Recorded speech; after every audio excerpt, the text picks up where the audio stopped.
Hi, I'm Brogen and you're watching One to Watch.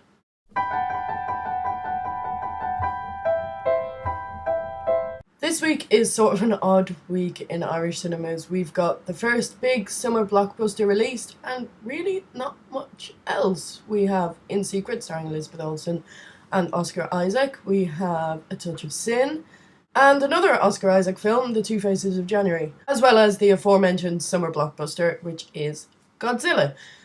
Sort of Sophie's choice for one to watch this week, but I've decided to go for the film that you will probably all go to see anyway this week, and that's Godzilla. The story of Godzilla is it's Godzilla.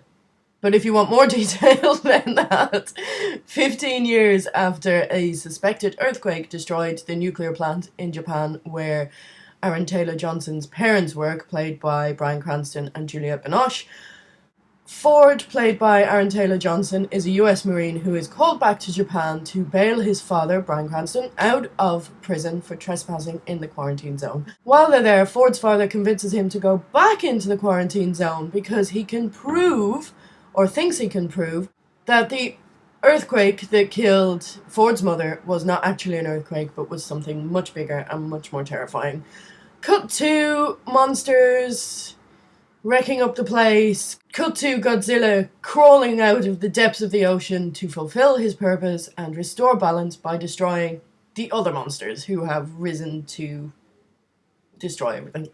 Yeah, it's a sort of complicated, roundabout way of describing the film, but this is what's going on. Godzilla is actually the good guy compared to other versions of the character that we have seen over the years.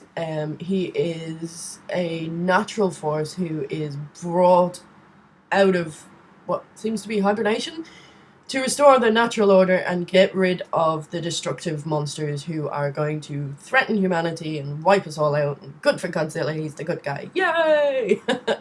It's funny that I'm going to actually criticize Godzilla because I have chosen it as my one to watch this week, but there are issues with Godzilla and ones that really can't be explained away all of that easily.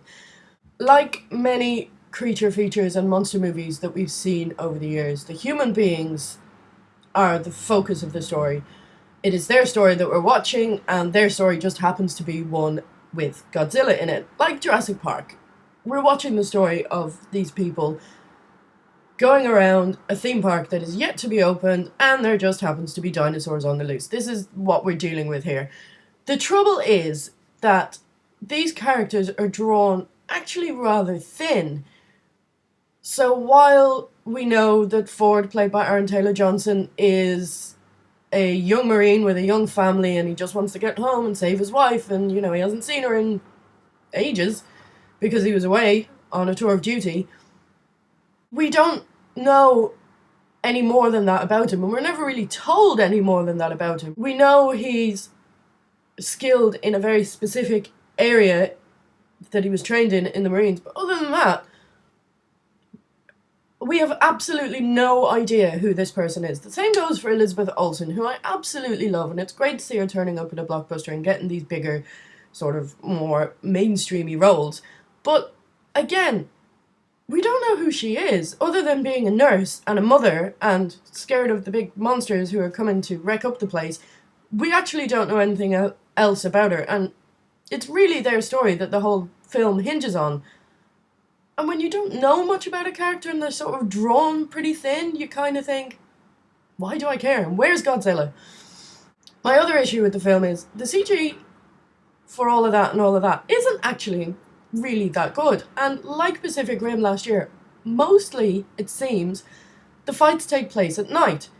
Now, the charm of these movies is you want to see stuff wrecked. You want to see it. And when it's done in the dark, it's much harder to see. Yes, there are some great shots of this massive US military ship sailing alongside Godzilla, and you see like his back spines sticking out of the water, and you get an idea of how big he is and the scale of him.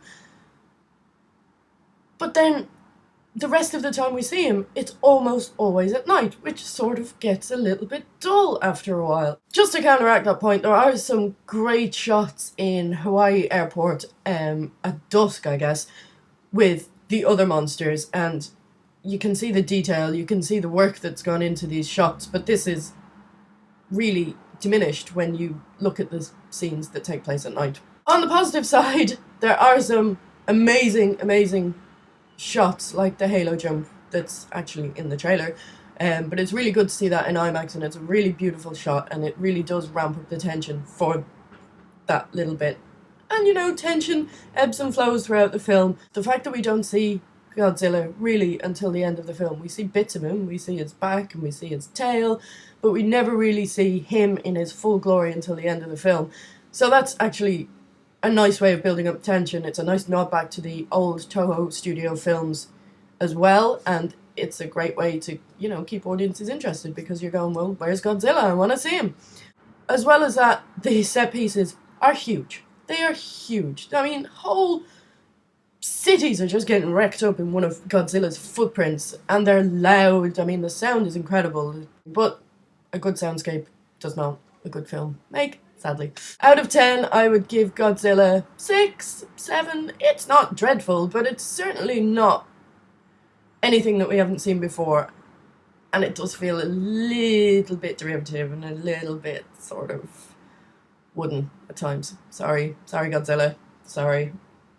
So this week's one to watch, just because I know you're all gonna go see it anyway, is Godzilla. And until next week, I've been Brogen Hayes, and this right here has been one to watch.